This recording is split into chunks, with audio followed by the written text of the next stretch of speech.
नमस्कार।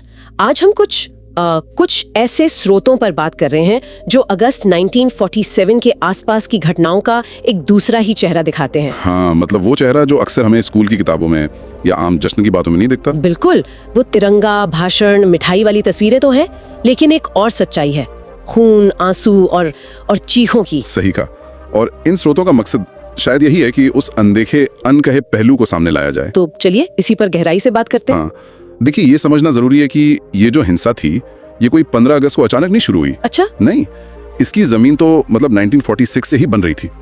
वो 16 अगस्त 1946 का दिन याद है, डायरेक्ट एक्शन डे। हाँ, कलकत्ता में मुस्लिम लीग का आह्वान था। जी, और वो दरअसल सड़कों पर आप कह सकते हैं सीधे कत्लेआम का दिन बन गया। बहुत भयानक था। कितने लोग मारे गए थे उसमें, कुछ अंदाजा है? आंकड़े तो अलग अलग हैं, पर कुछ अनुमान कहते हैं कि सिर्फ 4 दिनों में 4000 से ज्यादा मौतें हुई। और सोचिए, करीब 1 लाख लोग बेघर हो गए।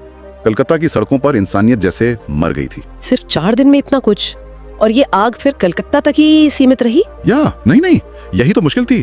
ये चिंगारी बहुत तेजी से फैली। कलकत्ता के बाद देखिए बंगाल में ही नोआखाली में हुआ, अक्टूबर 46 में। बहुत ही भयानक घटनाएं थी वो भी। नोआखाली, हाँ सुना है। फिर बिहार में इसकी प्रतिक्रिया हुई, गढ़मुक्तेश्वर यूपी में, और धीरे धीरे ये आग ये पंजाब पहुंच गई। पंजाब, जहाँ शायद सबसे ज्यादा असर हुआ बंटवारे का। बिल्कुल, 1947 आते आते खासकर पंजाब में हालात मतलब काबू से बाहर हो चुके थे। गांव के गांव जलाए जा रहे थे, चलती ट्रेनों पर हमले हो रहे थे। चलती ट्रेनों पर हमले? हाँ, लोगों की पहचान, उनका धर्म बस यही तय कर रहा था कि वो जिएंगे या मरेंगे। बहुत ही दर्दनाक माहौल था। और इसी माहौल के बीच में अंग्रेजों ने कहा कि वो भारत छोड़ देंगे फरवरी 47 में। जी हाँ, उन्होंने ऐलान किया कि जून 1948 तक वो चले जाएंगे। लेकिन इस ऐलान ने ना स्थिति को सुधारा नहीं, बल्कि बिगाड़ दिया। हाँ बिल्कुल, ऐसा लगा जैसे बारूद में किसी ने आग लगा दी हो।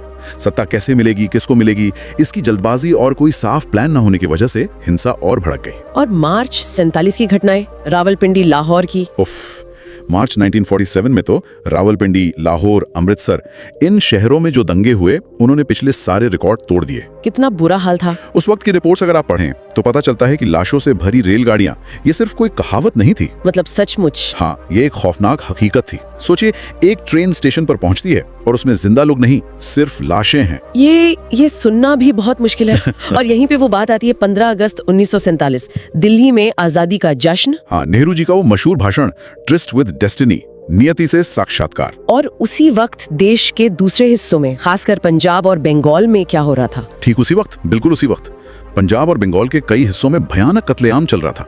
लोग मर रहे थे, अपना घर बार सब कुछ छोड़कर भाग रहे थे। तो दिल्ली के जश्न और सरहद के पास के मातम में कोई तालमेल ही नहीं था। जमीन आसमान का फर्क था।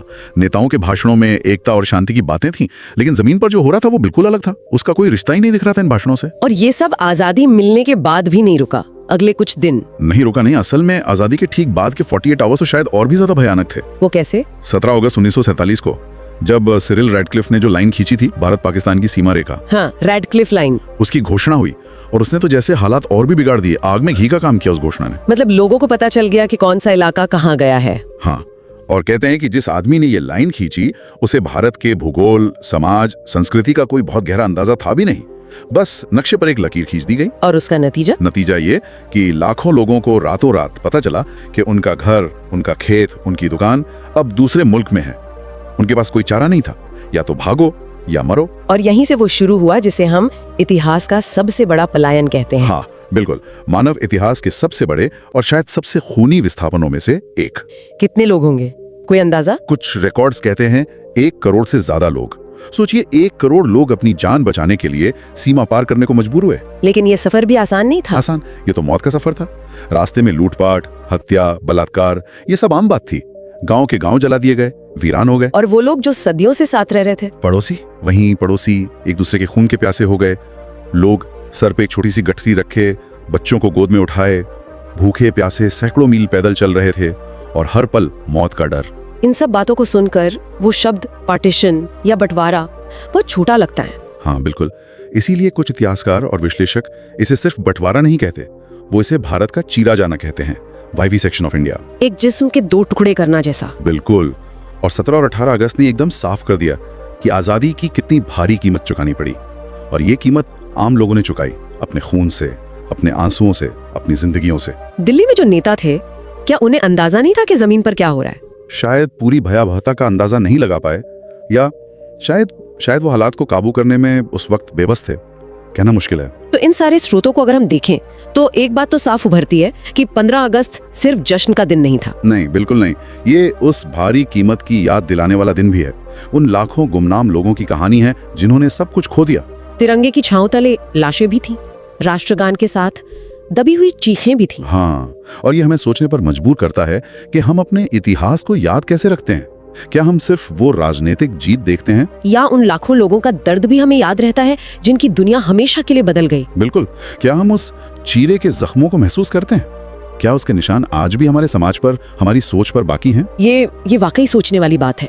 किताबों में दर्ज इतिहास से परे जाकर इन इंसानी त्रासदियों से हम आज क्या सबक ले सकते हैं?